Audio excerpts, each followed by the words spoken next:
係嗰網友嗱，我早幾日忽然之間出一陣冷汗，就係我發覺，即係我對於嗰個世界局勢同宏觀經濟嗰個睇法咧，就係完全係基於 Donald Trump 講過嘅嘢。咁就係我忽然之間發覺，咦？呢個人可能出啲新招嘅喎，我完全冇考慮過喎。哦，咁呢啲叫 disruptive factor。佢出嗰啲 disruptive factor 有幾大咧？即係咁樣樣。咁就係次次唔同嘅，睇下嗰個情形啦。但係咧，佢我肯定係會有呢啲忽然之間殺出嚟嘅嘢，我完全冇諗過嘅。譬如加拿大同墨西哥一開頭抽25% 關稅，真係佢選舉同埋選上咧，我從來都冇諗過，我發夢都諗唔到先抽加拿大同墨西哥嘅。而家有可能抽歐盟嚇，佢忽然之間提出兩樣嘢出嚟喎。呢幾日有3大政策喎，其中2個你從來冇諗過嘅，一個叫收回巴拿馬運河，一個叫退出 WHO。Donald Trump 喺12月21號喺佢嘅社交媒體 Truth 發表聲明，批評巴拿馬運河嘅高昂通行費。佢話加巴拿馬運河你收得我貴。咁咧呢個我首先巴拿馬運河係收得係咪貴咧？咁都相當貴，但因為咧你冇選擇嘅，你唔行巴拿馬運河，有啲嘢一定要行巴拿馬運河啊。咁就係如果由東岸運去西岸或者出去太平洋咧，咁就行巴拿馬運河咧，仲係最平嘅。佢絕對係平過你行火車去西岸，或者用貨櫃拉去西岸。或者南下喺南極同埋智利之間穿過，呢個係唔實際嘅，呢個唔實際。咁呢個咧就係其實咧巴拿馬運河咧主要係美國商船用喎。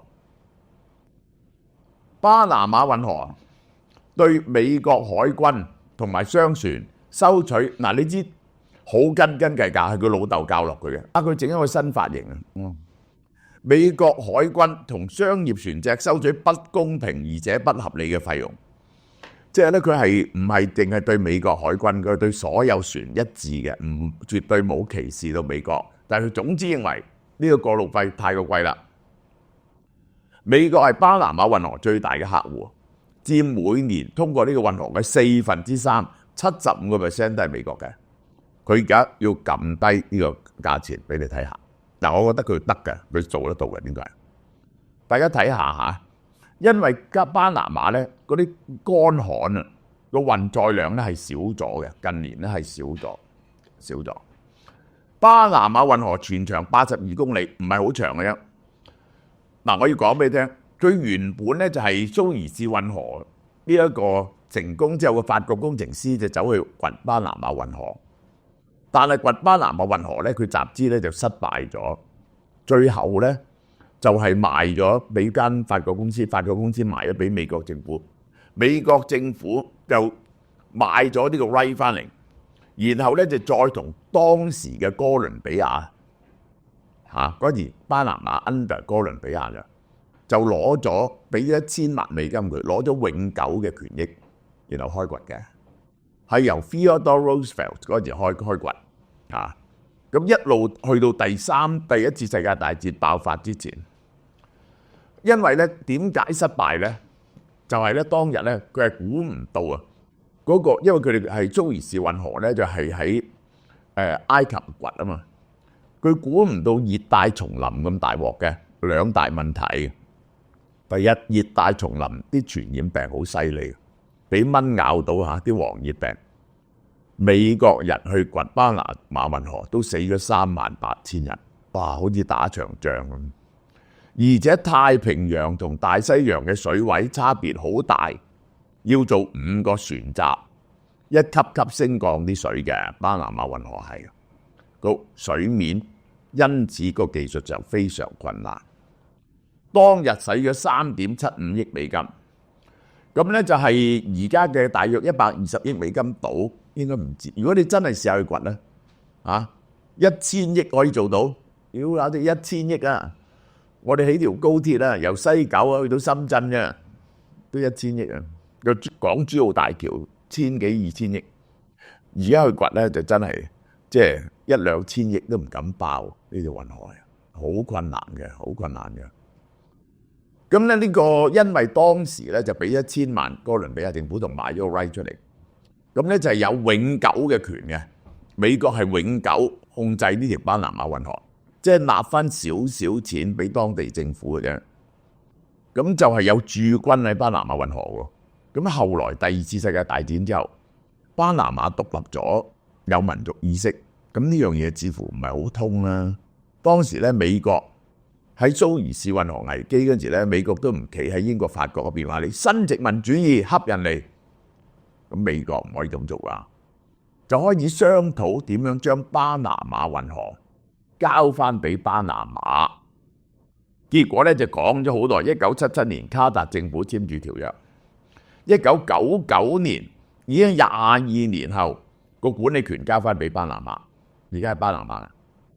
巴拿馬佔全球海運貿易嘅2.5% 啊！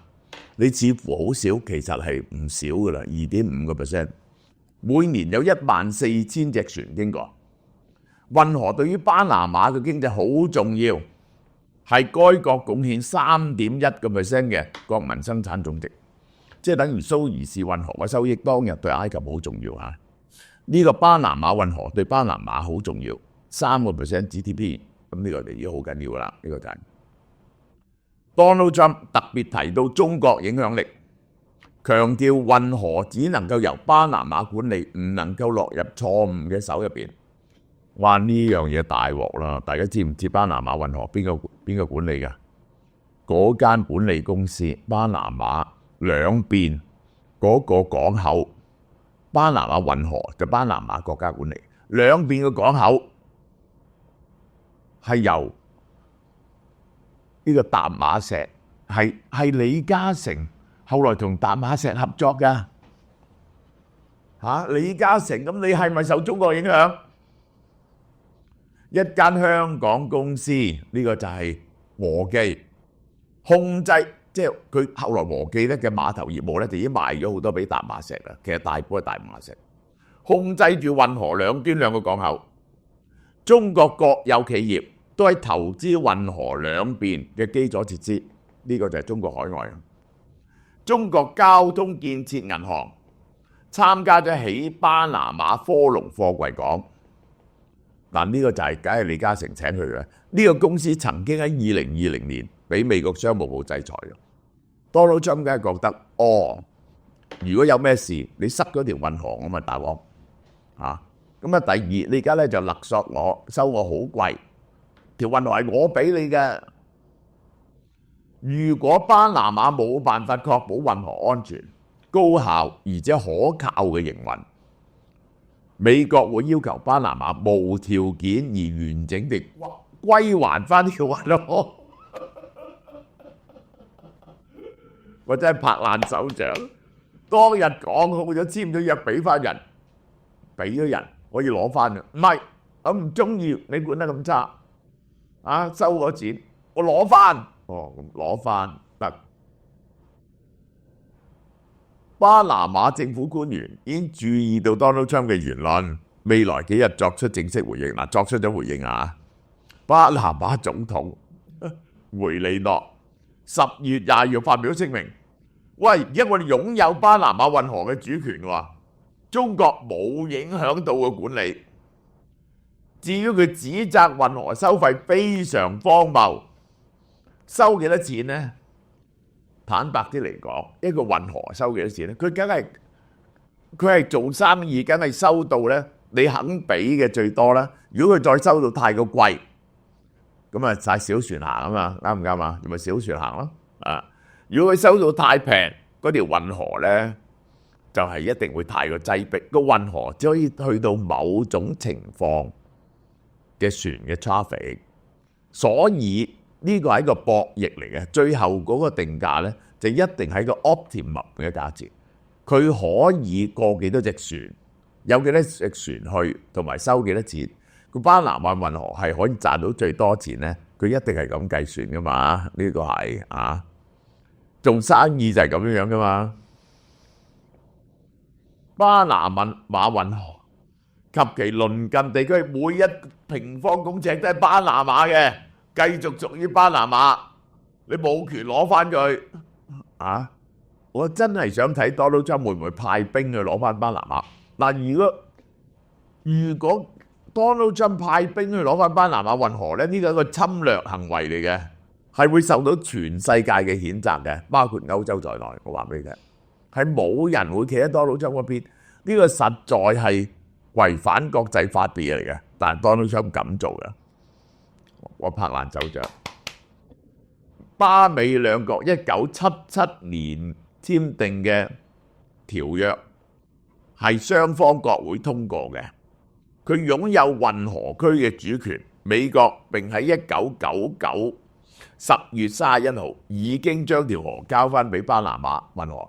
喂，而家過咗24年，你講翻轉頭，即係咧呢種講法，我係贊成啊！呢種講法就係美國支持英國收翻香港，冚家鏟你唔交翻香港啦，你管得唔好，你交翻俾我，我就用原子彈炸北京。咁你試下睇㗎，我支持啊！真係我真係中意，真係咁樣做嘢係，我非常喜歡啊 Donald Trump， 非常支持。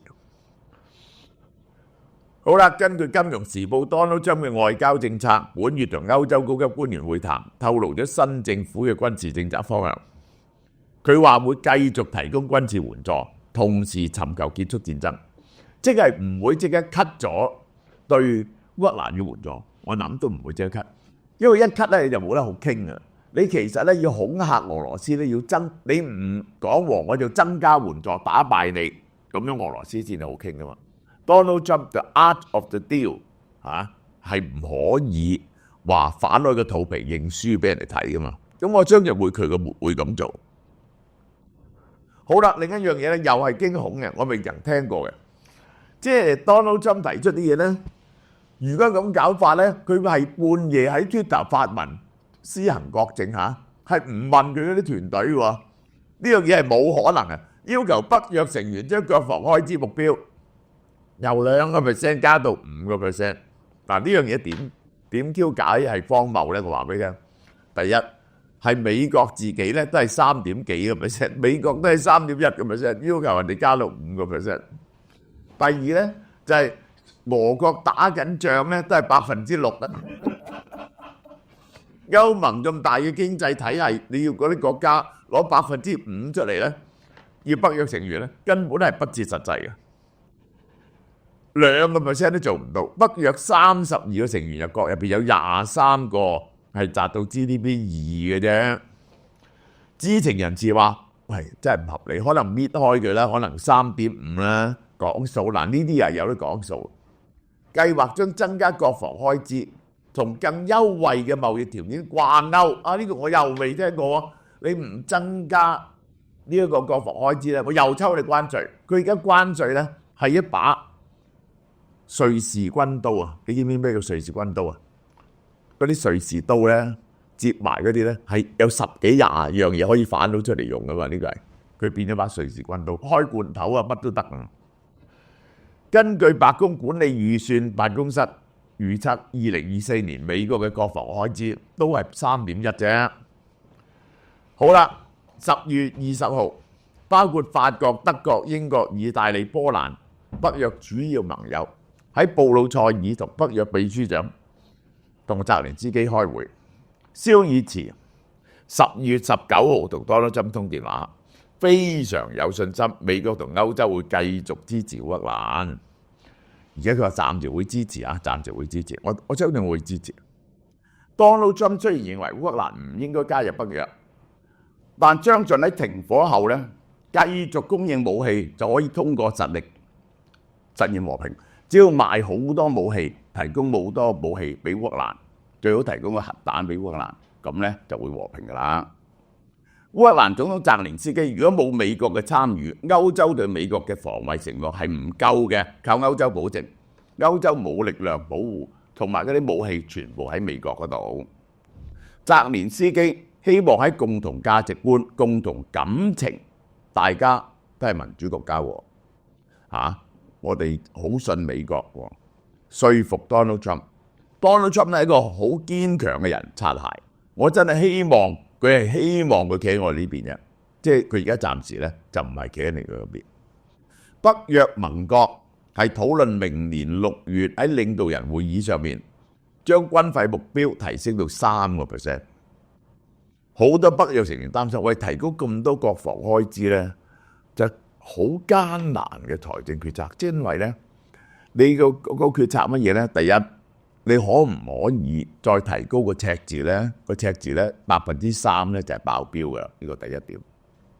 第二點咧就係呢一個係如果唔俾個赤字爆標，係咪可以 cut 咗一啲福利啊、政府啊啲咁嘢咧？呢啲係非常艱難嘅決定啊，兩難嘅選擇。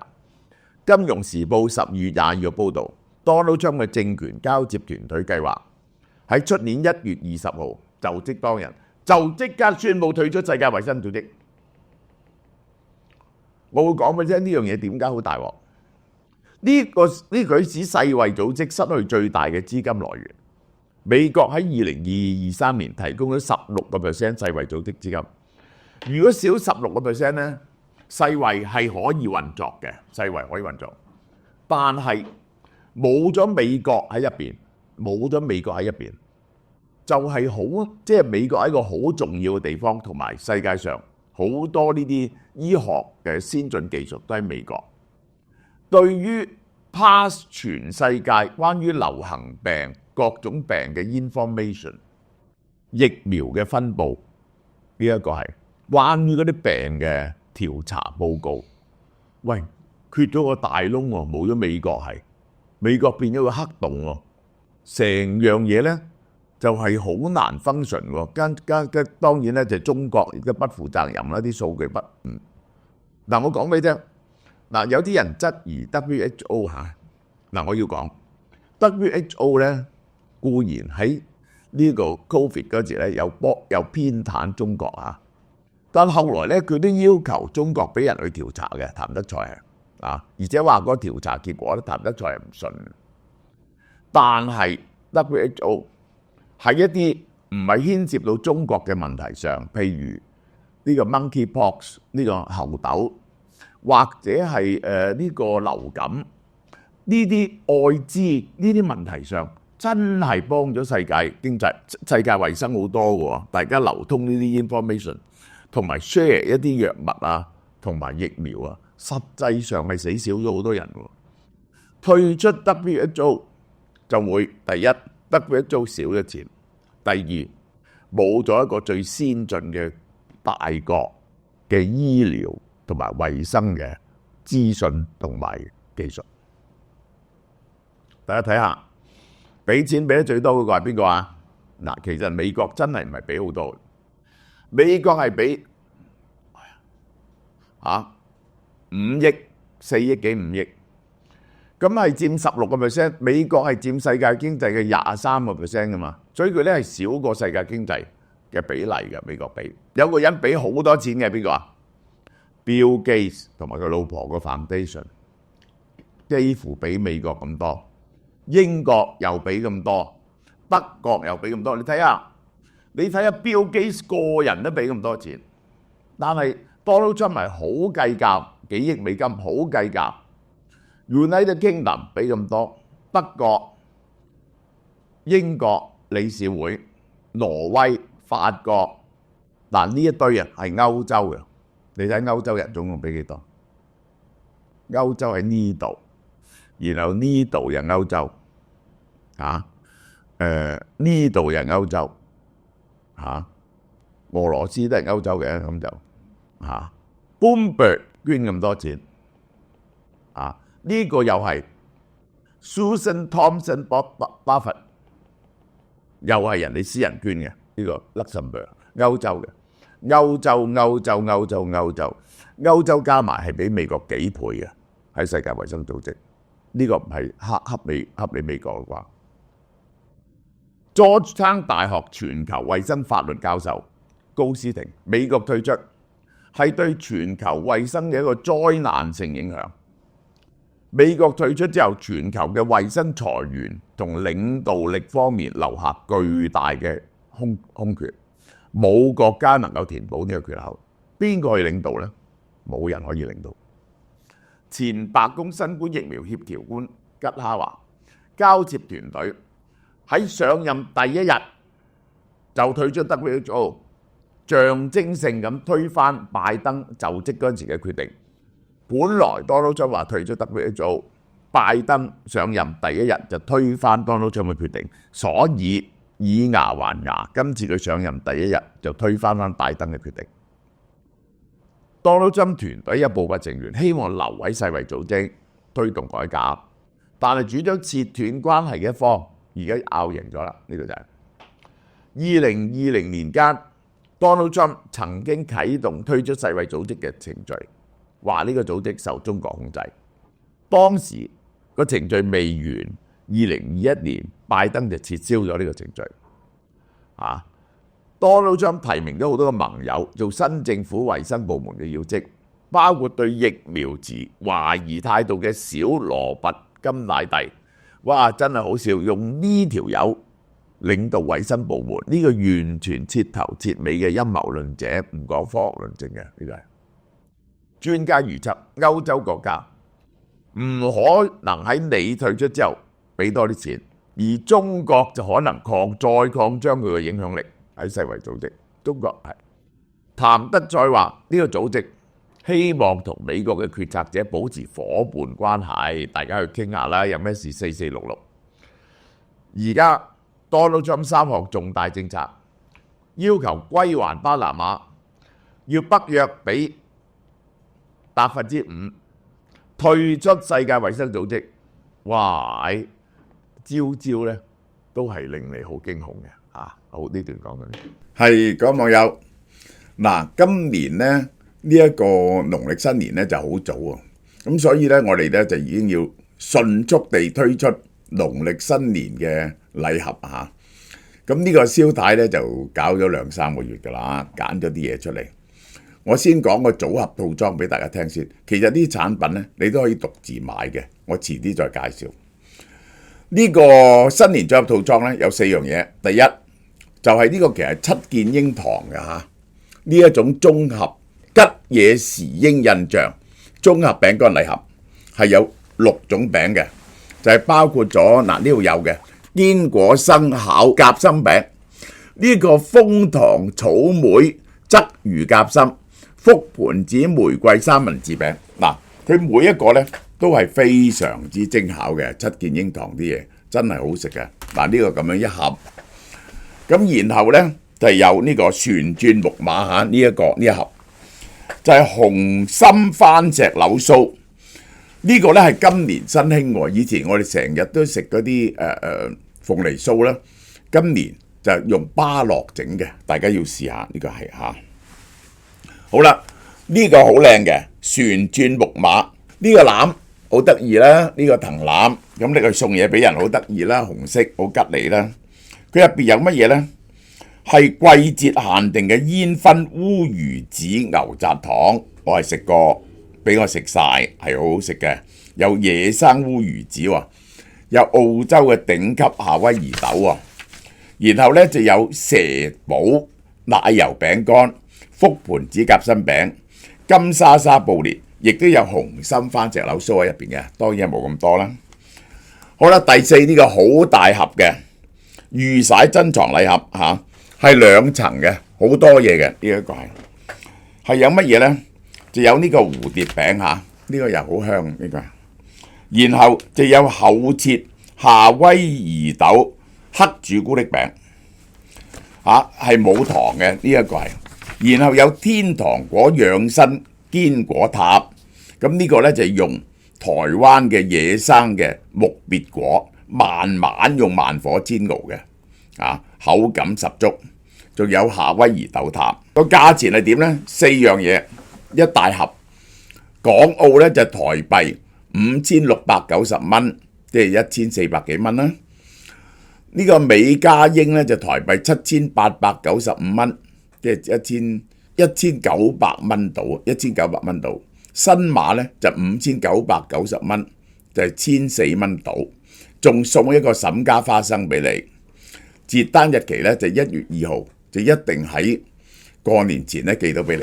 嗱，你諗下啦，咁呢個係譬如話港澳咁，呢個係平均300蚊一盒咯，200-300蚊一盒，航空寄到俾你新鮮嘅，你拎去送俾人咧就好骨子咯，係咪？